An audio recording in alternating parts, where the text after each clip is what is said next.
Hello, welcome back to my channel. So in today's video, I'm going to be answering all of your sixth form questions.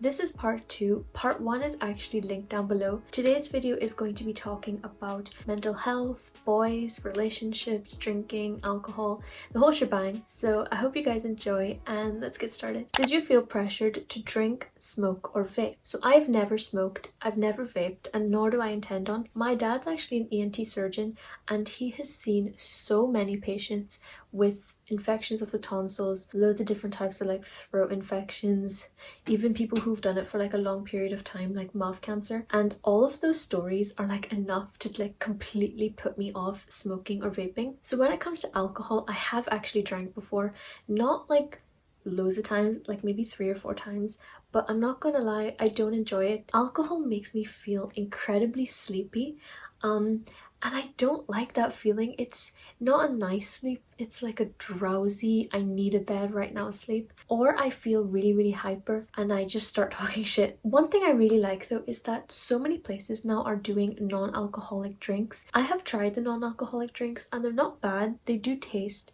very similar to the real thing, and so it can make you still feel like you're, included in the company you're with. I personally didn't feel pressured into drinking. All of my friends would know that I'm only going to do something if I'm comfortable doing it, and I would say that if someone is pressurizing you into drinking, then you shouldn't be around them, because don't do something you're not comfortable with. Do you have a boyfriend? Opinions on relationships in sixth form? No, I don't have a boyfriend. I think being in a relationship will only work with good communication. I think relationships can definitely work in sixth form.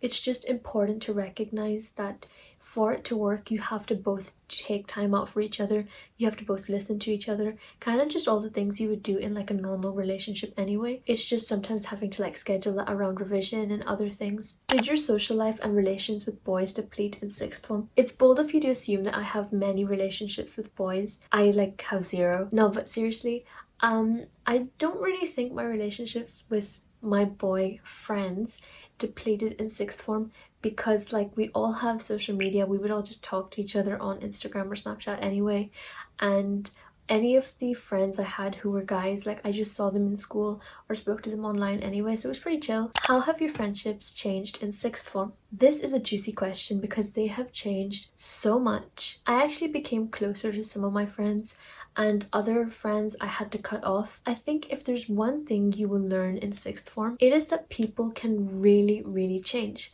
And I think this happens partly because of how stressful and how fast-paced being in sixth form can be.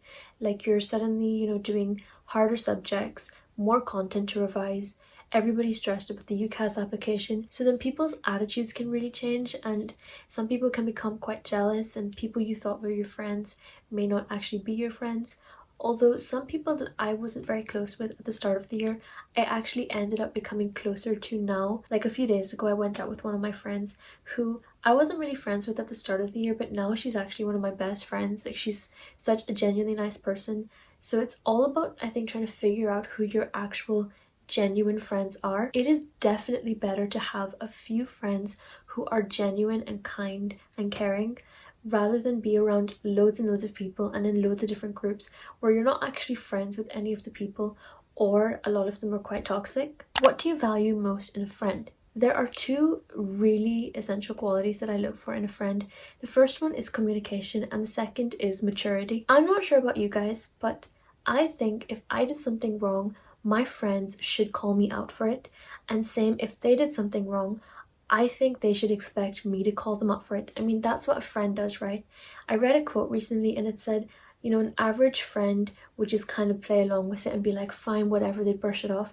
But a best friend would call you out on your bullshit. However, some people are super quick to call out their friends whenever they make a mistake. However, when their friends call out them, they just can't stand it, their egos can't stand it. That, in my opinion, is a huge red flag. This is where maturity comes in.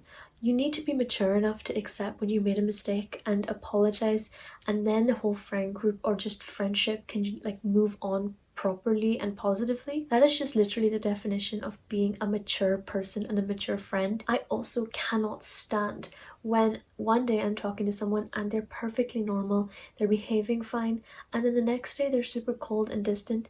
and they don't communicate why they're behaving that way. It's not that difficult to communicate. If I did something wrong that offended you, just tell me. I'm like mature enough to handle it, and then we can like, you know, work through it together. It's so petty and childish in my opinion when people just become super cold and super distant. Like, grow up. I'm sorry, it just gets me really annoyed. How to deal with friendship drama. I have had my fair share of friendship drama, especially in my upper sixth year, and my biggest piece of advice is, if you're in the wrong, apologize, accept your mistake, apologize to your friends.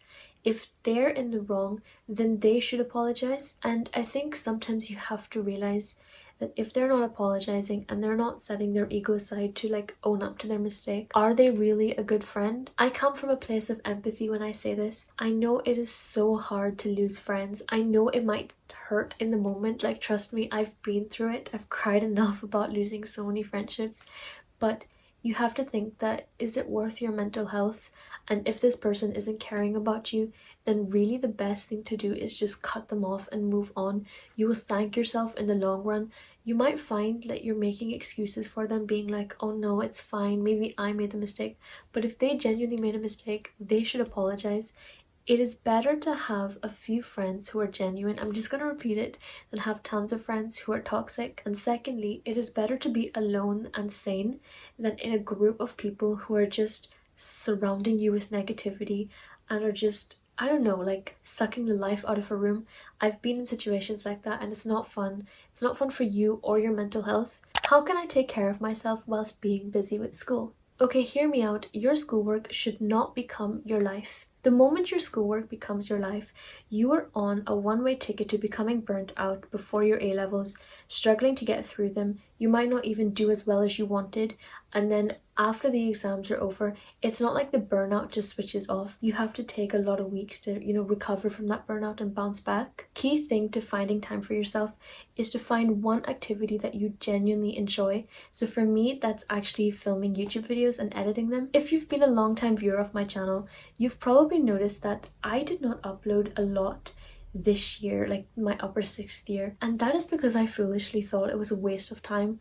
I was like, no, I need to get loads of work done for school and I'm not going to bother posting on YouTube that frequently, which is so stupid. Like, imagine I didn't take time out of my day to do something that genuinely made me happy and that I genuinely enjoyed. Like, where is the logic? I don't see it. I'm sure you can't see it either. If you're already doing activities, maybe you're doing sport, maybe you enjoy reading, maybe you enjoy listening to music, think about that one activity that you genuinely enjoy and just try and like maybe do it for like 5 or 10 minutes a day, or even like dedicate half an hour a week to your favorite activity. It will help you feel so much more clear in a way and refreshed. And that's ultimately, in my opinion, the key to performing well throughout the year in school.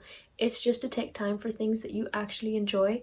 So it makes like the more mundane tasks like studying a lot more enjoyable because you've got like something to look forward to after. Did your mental health get affected during sixth form? If so, how? Yes, it definitely did. I am not kidding when I tell you, and I'm saying this from the bottom of my heart, that this school year has been one of the hardest years of my life.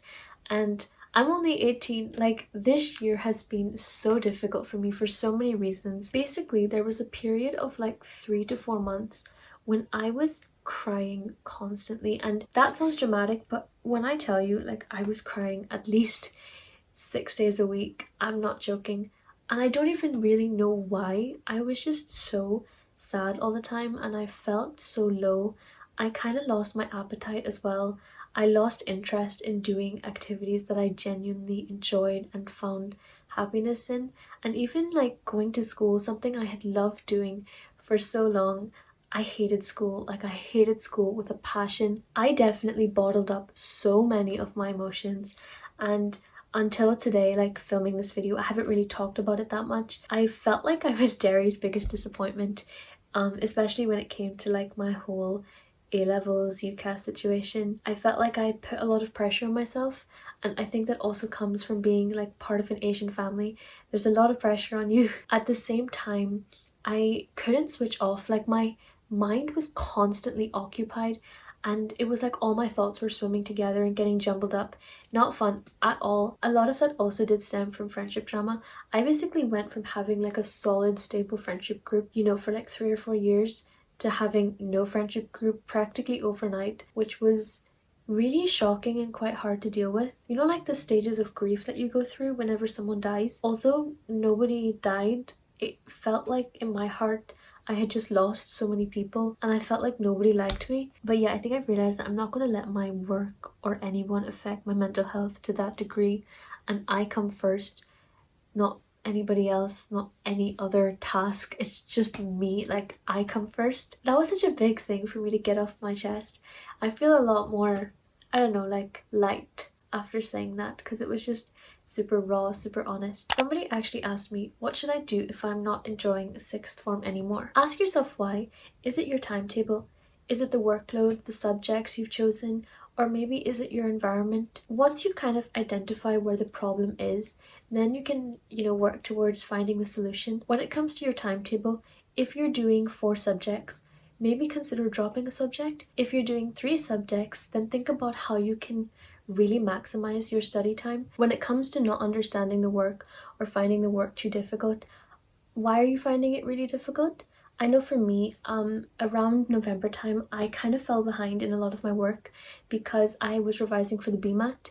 So then after in December and January, when I had to revise for my mocks, oh my god, it was so hard because I suddenly realized I hadn't done a lot of the work, and so I was playing catch up and having to revise for these exams. That was really, really difficult.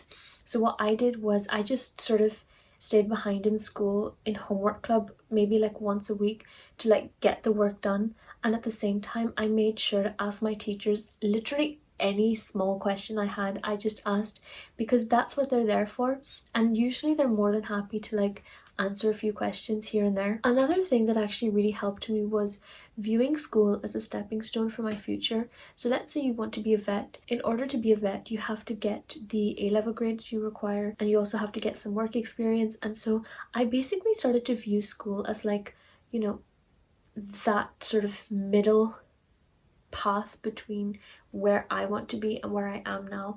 It's like you have to cross this path to get to where you want to be. I don't know, it really just motivated me to like get school over and done with, get my A-levels over and done with, and kind of just do as much as I can so that I don't regret in the future like, oh, I wish I had done this, I wish I'd done that.